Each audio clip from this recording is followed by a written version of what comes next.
There used to be people that would give you horse rides before cars. Now you don't have that. And it's just changed. When you can't feel bad about it, but you just have to understand that it's coming, whether or not you like it, it's coming. You're listening to Brainwork Framework, a business and marketing podcast brought to you by focus-biz.com. Welcome back to another episode. With us today is the CEO of DataSpeaks, Zeke Camusio. DataSpeaks is an AI-powered analytics platform that helps companies identify what drives their sales and invest in the right marketing strategies. Zeke, so excited to have you here. How you doing? Doing great. Thank you for having me. Absolutely. We always like to ask our guests, tell us about your entrepreneurial journey. What were you doing before and how did that lead you into what you're doing today? Yeah. So I started when I was 15. I had my first business, you could say. I had a little magazine and I sold advertising space in it and pretty much did all of it, wrote all the articles and went to businesses and persuaded them to advertise in the magazine, even designed some of those little ads and stuff. So that was kind of the first taste of what it was like to work for myself, and found myself with maybe a couple of $100, but it was more money than I had ever had. And the fact that I could just do it on my own, I was super excited. So since then, I've had 6 other businesses, all of them pretty much in the internet space. My last one was a marketing agency that I had from 2007. And after it got acquired, I kind of told myself for the second time in my life that I was going to retire. And I was like retired for like a couple of months and I just couldn't do it anymore. I just needed to do something productive.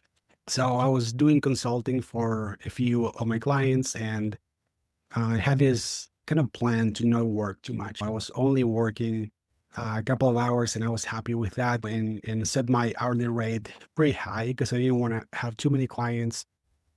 And what I noticed is that for every hour that I was spending providing insights to my clients, I was spending 4 additional hours preparing for those calls. So I thought I was getting $500 an hour, but I was really getting $100 an hour because I was spending so much time doing the prep work.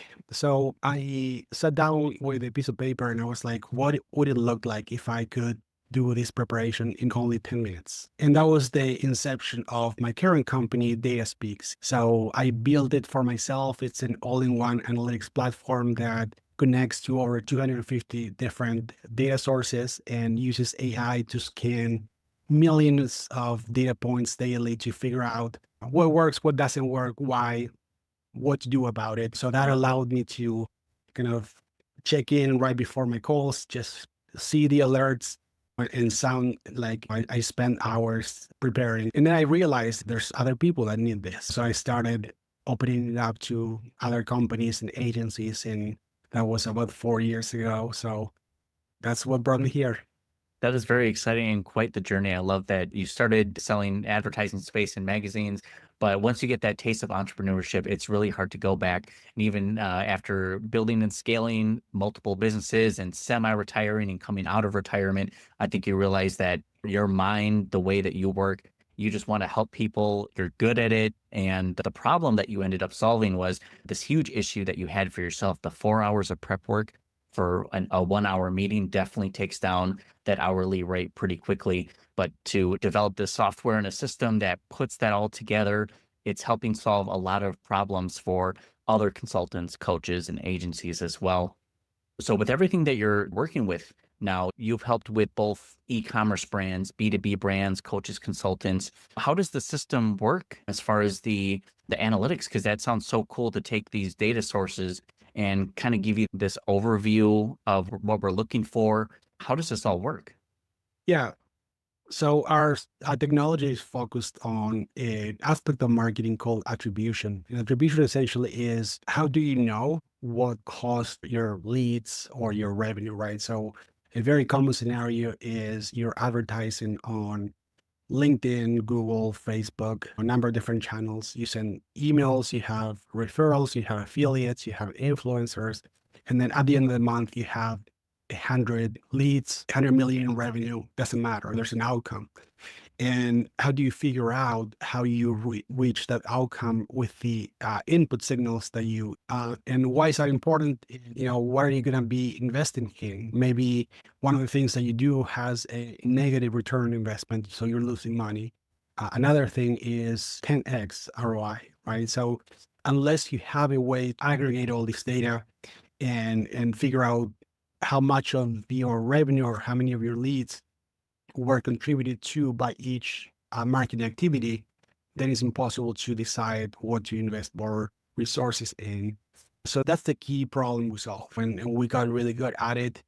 And what we found is that for most brands with a digital presence, about 60% of all their marketing is advertising spend. So if you look at a profit and loss statement, a significant fraction of that is going to be your advertising. So we essentially help you get the most for every dollar that you invest in advertising. I love that. And when you kind of take a step back and look at the buyer's journey, they obviously see your business somewhere Mhm. and then they interact with it and maybe they consume some content. What do you see as far as what the analytics are showing, how people are first finding a business, that buyer's journey? Does it tell a story there? Yeah, so there are two different lenses through which you can see attribution. One is called MTA or multi-touch attribution.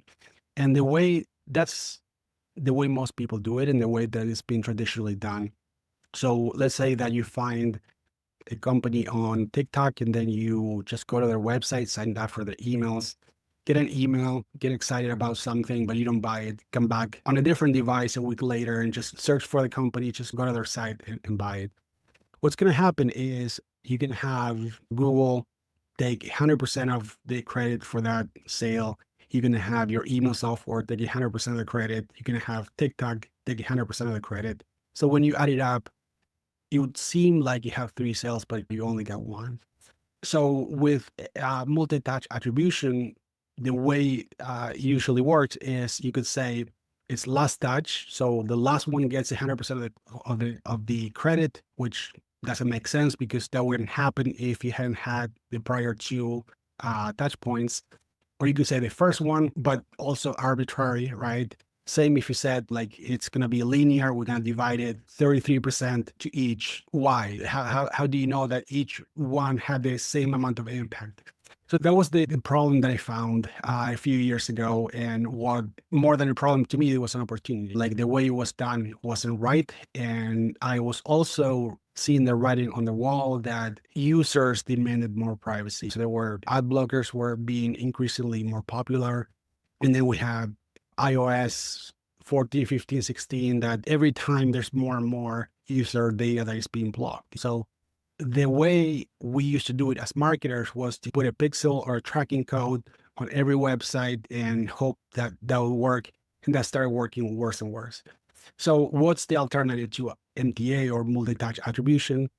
It's what we call impact-based attribution. So the impact-based attribution is based on the actual impact that every channel, every campaign has. How do you measure that? Well, let's take a very simple test. Let's say that you're investing $10,000 a month on Google Ads. What would happen if you turn that off? How much would your sales decrease, right? What would happen if you double that? What would happen to your sales, right? Like, would they increase by 20%, 30%? That's the real way to measure impact. The problem with that is that maybe you don't want to double your budget, or maybe you don't want to turn off the campaigns that bring you revenue, right? So you have to do it in a way that you're minimizing the negative impact on your business, but you're maximizing the chances of that measurement being as accurate as possible. And that's the way we do it. We talked about 10 different marketing channels: TikTok, Facebook, Google, and so on. Let's say that your market is the United States. So there's activity for each of those 10 channels in each of the 50 states. And then you also have a number of sales that you get in each state. So our system increases or decreases activity. Let's say you increase your advertising spend by 20% in Maryland. Okay, what happens to sales in Maryland? Do they increase or do they stay the same? And if they increase, by how much? So based on all that, we're able to measure the relative contribution of each activity to the overall outcome. So that's much more complex than that, but that's the gist of it. Wait, it gets more complex than that? I'm Brainwork. already, not to say it's over my head, but obviously you know where you're doing this really goes deep into the technical, the analytical piece and structure of how data works. When it comes to data, was there something that was maybe we're looking at data in the wrong way, or we attribute success or impact on certain data that is not correct, that you're seeing something different? Yeah, I think that the key takeaway that I got from working with data for the last 20 years is that it's not about the data, but it's about what we do with the data. So if the data is not actionable, for example, you got 100 visitors last week and you got 120 this week. It's like, so what? Do I need to do something different because of that? I mean, you could be excited about that. I'm not going to try to take that away from you. But in terms of figuring out how to allocate the limited resources that a company has, whether that's time or money or focus, like that's really the main thing, right? Identifying out of the 100 possible things that you could do, what are the 2 or 3 that will move the needle the most? And what are the actions that you need to take towards that? So I think that there's a need to have a basic dashboard with some key metrics that are important to you to keep track of how things are going. But you should always be asking yourself, am I changing the way I do things based on the data I have? And if not, what are the metrics I should be looking at? It seems very simple, but it's usually where there's a lack of implementation in terms of figuring out what metrics matter and what you do based on the story they tell you. I really appreciate that you went more into the fact that data can tell you any story that it wants, but it matters based on the action that you're going to take. What does that data mean to me? What am I going to do from hearing that information? And that's really important when it comes to finding actionable insights from what you're learning. And I hear all the time, as far as the difference between analytics and reporting, is analytics tells you what happened. Reporting, you try to explain why it happened. So understanding what data is telling you, the story that it's trying to convey, the message is so important for trying to grow and level your business. What's going to have the most impact for you? A lot of our audience here are actually in the B2B realm. And one thing you talk about is how you can grow your B2B company or brand in 2020. What are your biggest takeaways? What should be focused on for a lot of these B2B brands? Yeah, so I think that it will really depend on where you are with your business. But I think you have to start with what are all the variables that you want to understand. So, for example, you could say where people come from, that's one of them, right? Like what channel they found you on. But that's not the only one. Are CEOs buying from you more than CFOs or are ads with videos working better than ads with images? Is it the case that when you or somebody in your team is in the video, those videos work better than testimonial videos, for example? So all those are variables, right? Like all those are questions that you have about what's working. And then you have to be very deliberate in terms of how you track that to get the data to answer those questions. So one of the things you could do is name your campaigns or ads in a way that all video ads have medium equals video. So it's just tagging things the right way helps you find those patterns, because maybe you want to see the performance of all your video content versus text content across all platforms. But that's only possible if there's a common denominator for all video content. So in terms of setting yourself up in a way that you're going to maximize the amount of learning, that's really important. Figuring out what questions do I want to get answers to, and how am I going to label things in a way that is going to help me answer those questions. Now, in terms of what works, it really depends on the business model. It's really hard to give like a one size fits all answer. But what I found is if you're in B2B, LinkedIn is going to be a great part of your success. I love the new feature for newsletters. LinkedIn is doing a really good job featuring people that post a lot in quality content. So shorts are being very helpful right now. What else? I think that any kind of thought leadership, having your own podcast, your own webinars, having a blog, I think that leveraging other people's audiences is really key. If you appear on a podcast that has 5,000 listeners, that's usually 5,000 people that you wouldn't have access to otherwise. So I think that's huge. The answer will really depend on who your target audience is. I'm a big fan of prospecting. I learned this from a guy named Trevor Graves that owns a marketing agency here in Portland, Oregon called Nemo Design. And he was like a big inspiration for me. And he said that every year he sits down and he says, these are the 20 clients that I want to get this year. Rather than having a shotgun approach of like, I'll just take whoever. It's like 20 clients. I'm going to learn everything about them, who's on their team. I'm going to follow everything they post. I'm going to engage with them. I'm going to take them out for lunch, anything. But I really love that because everything else we talked about prior to that is like big scale, but not very personalized. With this, is the exact opposite. And we do that every year. These are the 20 clients we want to work with. What can we do to get them? Like, you're not going to get all 20 of them, but if you do a good job defining who your ideal client is, hopefully you'll get at least 5 of them. I love that. That is so incredibly smart. And I really agree with the quality over the quantity when it comes to clients. Really hone in on who you want to work with, your ideal client, list those companies, learn everything about them. The quality and the value that you provide to them is going to show you're building the trust towards their business. And it's going to be way more effective than just making a blanket advertising campaign or a video. Again, many things can be effective, but if you're really showing you want to build a relationship, especially B2B, that's so important to really take that personalized approach. And I love hearing that LinkedIn is the place to do it. Here's what's working great.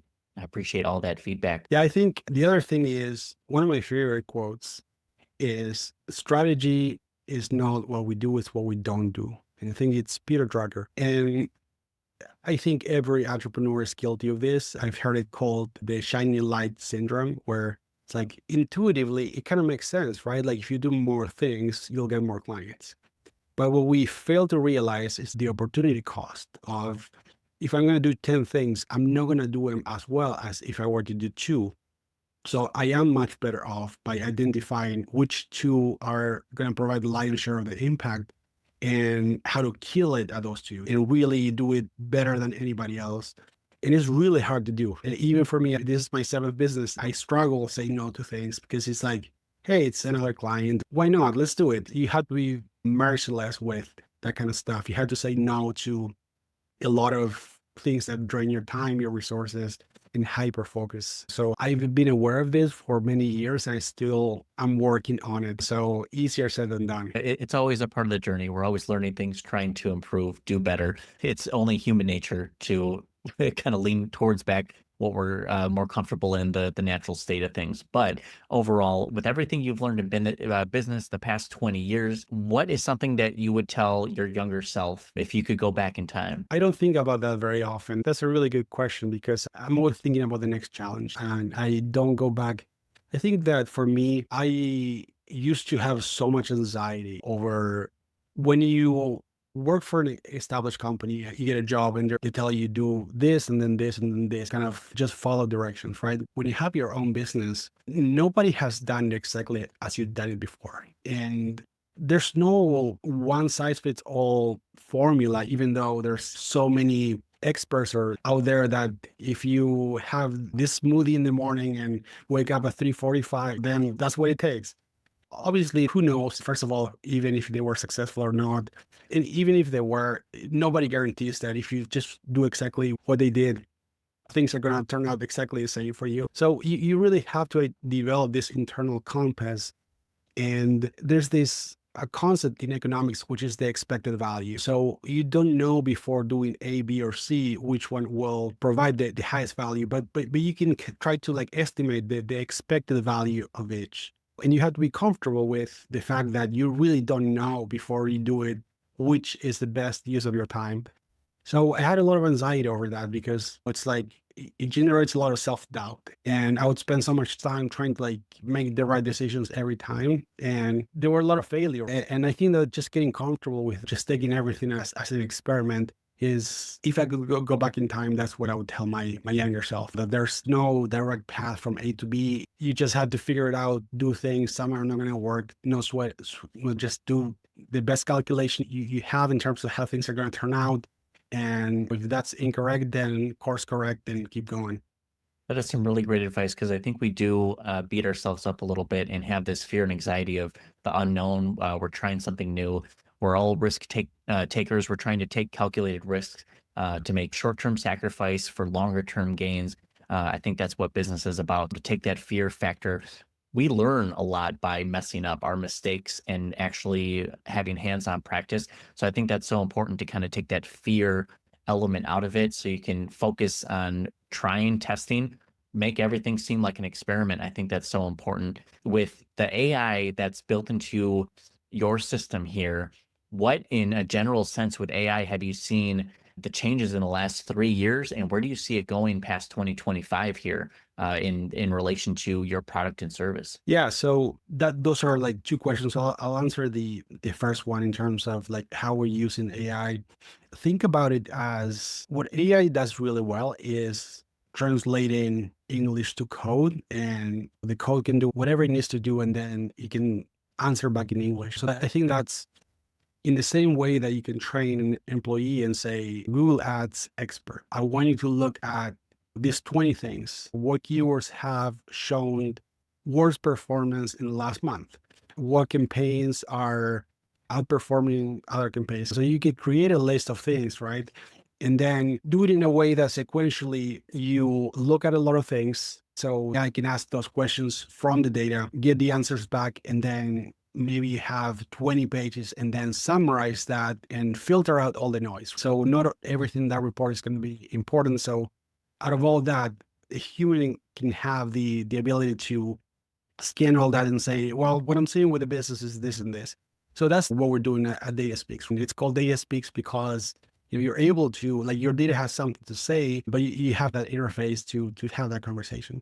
So in terms of the second question, which is like what's been happening with AI, where AI is going, I think it's going to change the world much more than the internet did. And that's a lot to say. And what I mean by that is that we've never had this ability to have unlimited access to all the information in the world summarized in real time, or the ability to interact with multiple systems. And I can say, once I get that report, I send that to Peter. The AI system knows who Peter is, has the ability to connect to my, can send that email, right? So it has not only access to a bunch of data, but also a bunch of tools that can perform actions beyond just giving you a response. So when I think about where AI is going, we have very powerful foundational models. OpenAI, we have Claude, we have a number of them that essentially have read the entire internet, know how humans communicate, can interpret your question. So maybe you're asking, why my sales down? In your data, it's called revenue, not sales, but it knows that revenue is sales, right? So that's really powerful. So those foundational models, I think, are essentially the playground on which vertical applications will be built. And what I mean by that is they're trained with general data. They're not somebody who knows a little bit of everything is not going to be as good as any one thing as somebody who's an expert in that one thing. So if you train somebody to be a data analyst, you'll fine tune that foundational model to do exactly what you want it to do. And it's like you are, the way we have it set up, for example, there's a concierge that tries to interpret your question. And there's the librarian who has access to all the databases to get the data that you're looking for, that can convert a question in English to a SQL query to go get the data you're looking for. A business analyst that can then summarize the findings and then give it back to the concierge to check whether or not that's what you were asking for. If it's not, that goes back to the other agent. So in the same way that you can train people and do that, you can train agents and have documents where you just describe what you want each one to do. And every time somebody makes a mistake, you do it the exact same thing you would do with an employee, which is, by the way, when this happens, do this, right? So you continue fine tuning that kind of stuff.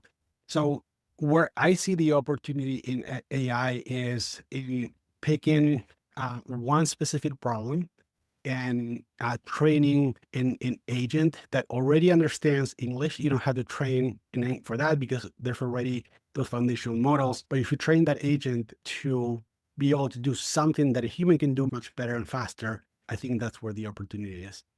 Absolutely. I definitely agree. It's going to have a ripple effect. It's going to be disruptive. It's going to be bigger than the internet. And I think many people perceive it where internet first came out, people were saying it's never going to be a thing. It's never going to be in homes. It's not that important. It's not going to be that disruptive. And suddenly we see a lot of jobs changing and shifting because of the internet. And I think the same will be said for AI as well. It'll be fascinating to see how this technology evolves, how we use it to better our businesses.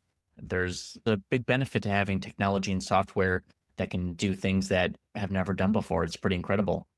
Yeah, and I think that with any kind of revolution or substantial paradigm shift in our way we do things, you could be in one of two camps. You could resist it or you can get on board, and you're not going to stop it. So the way I see it is there used to be people that we give you horse rides before cars. Like now you don't have that. And it's just changed. When you can't feel bad about it, but you just have to like understand that it's coming, whether or not you like it, it's coming. And it could make your life a lot easier to get on board with this technology. And I think that what's unique about this is that it will really lower, it's a much more intuitive technology than anything that I've seen before. I think it's even with the internet, if you want to take advantage of that gold rush, you had to learn how to code in a bunch of technologies and maybe move to like Silicon Valley. I think that this is something very different in the sense that one business idea that I had, I'll share this with you and whoever, I'm not going to pursue it. Imagine like these experts like Tony Robbins and all these people that have built a huge following. How easy would it be to build a Tony Robbins AI? You feed it all the blog posts, all the videos, all the books he's ever written, and now you're talking to Tony Robbins. Well, the questions that you'd ask Tony Robbins, most likely you'll get pretty much the same answer. And you don't have to be a genius to code that, but even AI can help you with that. So I think there's still going to be a need for coders for a lot of different things, but for certain things, you could have AI do a lot of that for you and connect to a lot of tools for you. And I think that it's more about understanding that now you have this technology that can pretty much outperform any human when it comes to indexing unlimited amount of data and go into the right shelf or the right book, the right page, and tell you exactly what you're looking for, even if you don't type the right keywords, because it can figure out what it is that you're asking. So with that in mind, I think the opportunities are endless. I literally have business idea every week, and there's only so much. I'm always considering how AI can help impact or improve this business or solve this problem. And I've had a similar thought to work with a culture consultant to take their books and blogs into a single agent, just like you're speaking to that person. Many other people Yeah, have a similar idea and are wondering whether they want to implement, but the opportunities are out there for a lot of people. I think in the same way that smartphones came to be, and now anyone with a camera or a phone can become an influencer or create content, create value of some sort, and make a lot of money doing that. I think the same will be said for a lot of AI that's coming out there and ready to be developed. It's very exciting. yeah. And I'll share my biggest failure in business was I started a line of a fashion line. I'm originally from Argentina, so I brought handbags and backpacks, wallets from Argentina, imported them to the US, and it were mostly for women. There were people doing it, they were making money doing that. I got excited. I didn't know anything about fashion. I dressed in pretty casual clothes most days. So that taught me a lot about like solve problems that are your problems. When you're your own customer, you're in a very unique position to understand what problems you have, what the ideal solution would look like. So I think that that's a really good place to start. Whatever business you're in right now, whether you're working for yourself or you're an employee, look at the challenges that you currently have that AI could potentially help with.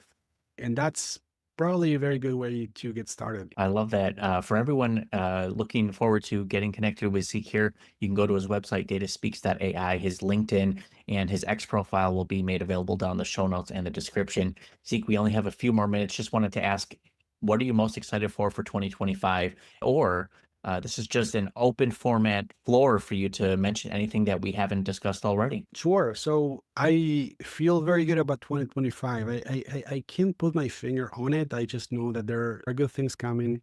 For Data Speaks, I mentioned that it started as something that I needed, so I built it along with a team of data scientists around me, and it like organically became something that brands and agencies started using. And that transition was a little bit challenging because there's a big difference between we are a team of data scientists and we use this really sophisticated tool. But then when we put it in the hands of some of our clients, we realized that they were kind of struggling with the complexity of it. So we had to like simplify it substantially. So we spent last year doing that.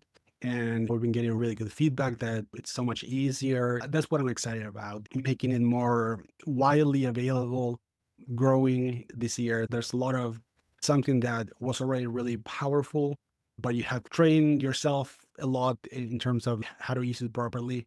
And it was a huge, learning curve for us how to design something very easy to use.